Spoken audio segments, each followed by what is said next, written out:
Gujarati film નાનખટાઈનું આટલું નબળું પ્રદર્શન કેમ? બીજા અર્થમાં કહીએ તો એવું કહેવાય કે નાનખટાઈ ગુજરાતી દર્શકોને ભાવી કેમ નહીં? आप देख रहे हैं अपुन का अड्डा। Subscribe channel, like and share video. આપણે એના દોષની વાત કરીએ એ પહેલા એના ગુણની વાત કરીએ. ફિલ્મની જે 3 વાર્તાઓ છે એ પૈકીની એક વાર્તા, જેમાં હિતેન કુમાર અને માઇકલ ચૌહાણ અને નાનકડો રોલ કલ્પના ગાગડેકરનો પણ, આ ટ્રેક બહુ જ સરસ ચાલે છે અને હિતેન કુમારે ફરી એકવાર પ્રૂવ કર્યું છે કે એ કેમ સુપરસ્ટાર છે. બીજો મુદ્દો કે ફિલ્મનું જેને રંગ સજ્જા કહેવાય, આર્ટ ડિરેક્શન કહેવાય, એ બહુ જ સહજ લાગે છે. જુદા જુદા ઘરમાં રહેતા અને ઘર શોધતા દંપતીને જે પ્રકારની લોકલ અને ઘરનું જે વિઝ્યુલાઇઝેશન થયું છે, જે એનો સેટઅપ થયો છે, એ બહુ જ આગવો છે. જે મિસ્ટર અને મિસિસ ચુડાસમા વાળી જે સ્ટોરી છે, જે મિત્ર ગઢવી અને દીક્ષા જોશી વાળી છે, એ થોડીક સારી લાગે છે. તો તમને થશે કે ફિલ્મમાં સમસ્યા શું છે? મારી દ્રષ્ટિએ સમસ્યા છે પટકથા અને દિગ્દર્શન.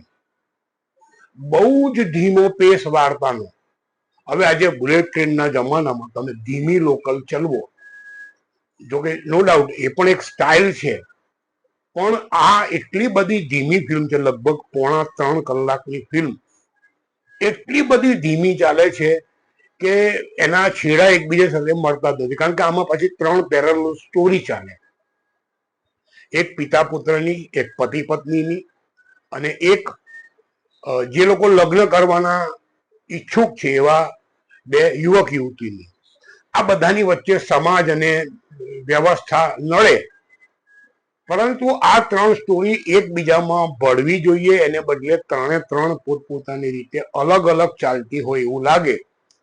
અને એન્ડ પણ બહુ જ એબ્રપ્ટ છે, મને બહુ મજા નથી પડ્યો. કારણ કે એટલી બધી લચર પટકથા, સંવાદોમાં પણ એવું કોઈ એક્સ્ટ્રાઓર્ડિનરી એલિમેન્ટ નહીં, મ્યુઝિક કે ગાયનો પણ એવા કોઈ ધાકડ નથી કે જે તમને કેચ કરે. ખૂબ દુઃખ સાથે કહેવું પડે છે કે સ્કેનિલ્કની જે વેબસાઇટ છે એના પર જે માહિતી મળી છે એ અનુસાર પહેલા 4 દિવસનું કલેક્શન માત્ર 9 લાખ રૂપિયા થયું છે. આપણે માની લઈએ કે વર્ષ 2 અને બચુની બેનપણી ધમાકેદાર ચાલી રહી છે, પણ આટલું નબળું પ્રદર્શનનું કારણ એ 2 ફિલ્મો તો નથી જ. ફિલ્મ બહુ જ ધીમી, લચર, નબળી અને ક્યાંય એકબીજામાં ભળતી નથી, તમને કોઈ જગ્યાએ ટચ કરતી નથી. તમે ઇમોશનલી ટચ પણ નથી કરતી કે તમને મોટિવેશનલી ટચ પણ નથી કરતી. પરિણામ એ આવ્યું કે આટલી મોટી ટીમ, હિતેન કુમાર, ઈશા કંસારા, મિત્ર ગઢવી, માઇકલ ચૌહાણ, તત્સત મુનશી, તર્જની ભડાલા, દીક્ષા જોશી, કલ્પના ગાગડેકર, ભરત ઠક્કર, અલ્પના બુચ, કેટલા બધા સારા સારા કલાકારો, પરંતુ દિગ્દર્શન અને પટકથા બહુ જ નબળા અને ઢીલા હોવાને કારણે મારા મતે આ ફિલ્મ નથી ચાલી. અને આ પ્રીતની સ્ટાઇલ છે, પ્રીત એટલે આના લેખક દિગ્દર્શકની આ સ્ટાઇલ છે. તો હવે સવાલ એ પણ ઊભો થાય છે કે પ્રીતે પોતાની સ્ટાઇલ વિશે વિચારવું પડશે.